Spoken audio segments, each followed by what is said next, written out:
Okay, so here's how you set up 2D collisions. First of all, you have one particle, we'll call it A, coming in, hits another particle, particle B, that flies off. It hits it off center, so particle A ends off moving off in this direction.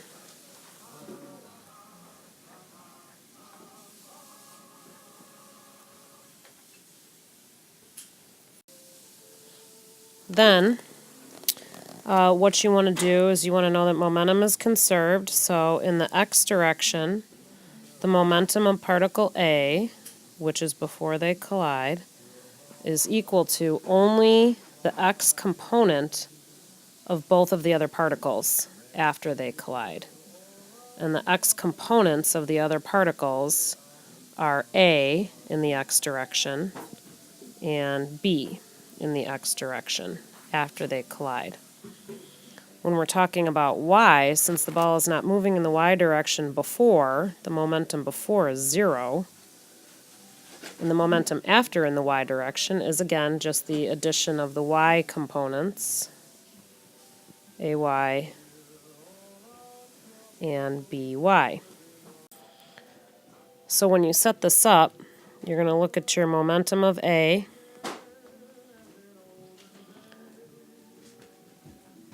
and B, and A, and you're going to take a look at what's happening along the x direction and along the y direction, like so. So you really end up with two triangles. One triangle that looks like this, which is your momentum in the A direction after, the angle, and then the x component and the y component of that A particle. And then you have your other triangle, which is where the particle B flies off, that way. And there's an x and y component of that B particle. So what you're going to do is you're going to have some given numbers, and it would look something like this. So I would give you something like the mass of particle A is 0.3 kilograms, the mass of particle B is 0.4 kilograms. The velocity of particle A, and this is all at the beginning, would be something like 2 meters per second. And the velocity of particle B is 0. It's not moving. And then after they collide, of course the masses remain the same, but the velocity of particle A decreased, let's say, to 1.2 meters per second. And the question would be, what is the velocity of particle B, and what angle did particle B fly off at if the angle of particle A was, let's say, 30 degrees. So this is how I would set it up. Here's A, here's B, A flies off this way. I have an angle of 30 degrees. There's that triangle. There's this triangle. And I know that the momentum is just m times v. I have to go back and see what to go back and see what the masses were. So I had a 0.3 kilograms with a velocity of 2 meters per second. So my momentum is 0.6 kilogram meters per second. This is all before, just for A. And then my momentum of A after they collide is my mass times my velocity after. And that is going to be, here, let's see, I was going to try to change the color of this. Let me see. Oh, that's not working. That's going to be my momentum here along this path, which is going to be the same 0.3. The mass doesn't change. And then the velocity went down to 1.2. So 36, so 3.36 kilogram meters per second is along that path of A. That's the momentum of A after. And you can also figure out your X component, which is this one here, along here, just by using the numbers that we've given. So let's go ahead and do that. So I'm going to work just on the A triangle right now. So I've got this, I need that, and I need this. So I know I have 30 degrees. I know I have 0.36 as my momentum A, kilogram meters per second. And I want to find this X side here. So I have PAX is going to be my momentum along that hypotenuse there times the cosine of the angle, because I'm adjacent here on this side. I'm adjacent to the 30, so I use cosine. So I'm going to go ahead and plug that in, 0.36 cosine of 30, which is, okay, I have to go get my calculator, is 0.312 kilogram meters per second. So that's along, again, that's along this X side. And I'm going to go ahead and figure out PAY, because we'll need that as well. And that's going to be my momentum along A times the sine of theta.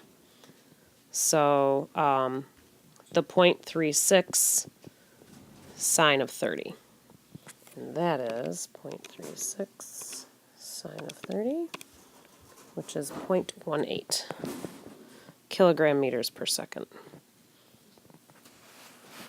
So I have my entire A triangle figured out here.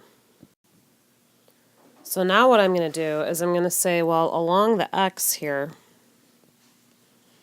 I've got this particle coming along, it's moving along the X, and the momentum before is going to be equal to the momentum after, but only as far as X is concerned. So like we said in the beginning, my momentum of A is equal to my momentum of the X part of A and the X part of B.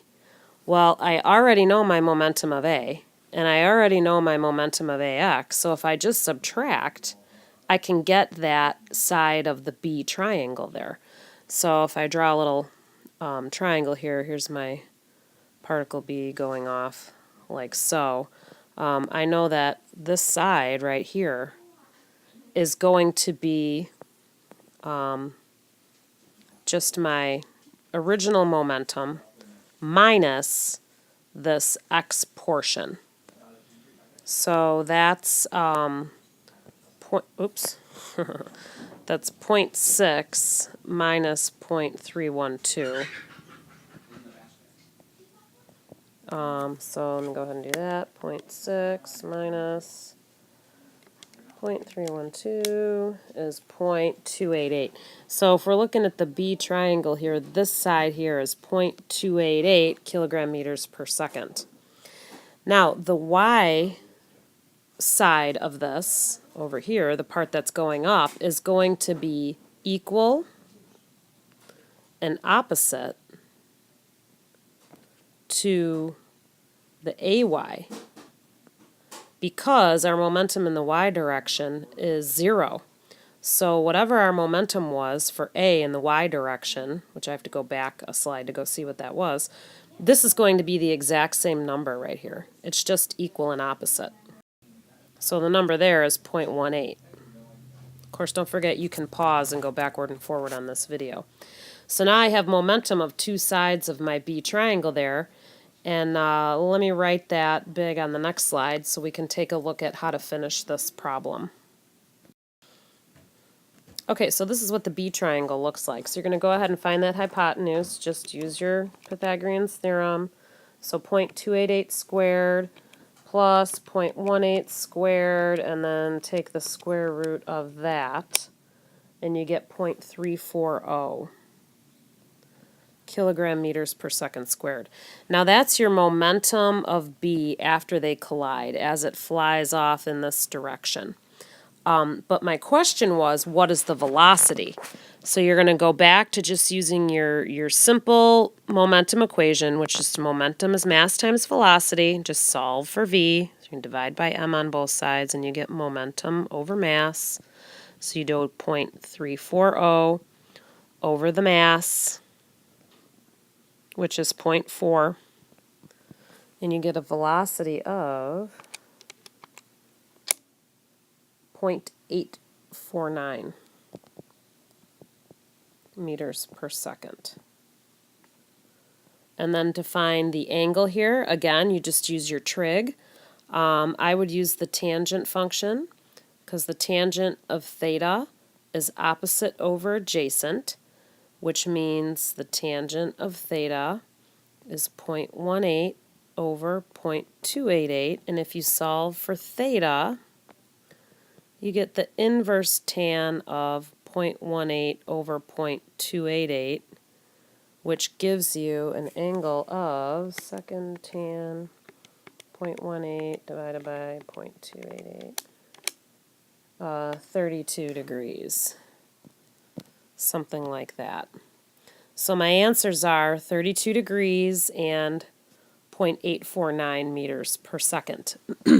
So you should go ahead and take a look at the answer key for number 42. It's on the website as well. And first try to see if you can figure out number 42 on your own. I solved it two ways. One way is two equations, two unknowns. The other way is the way that I just showed you here. Okay, see you tomorrow.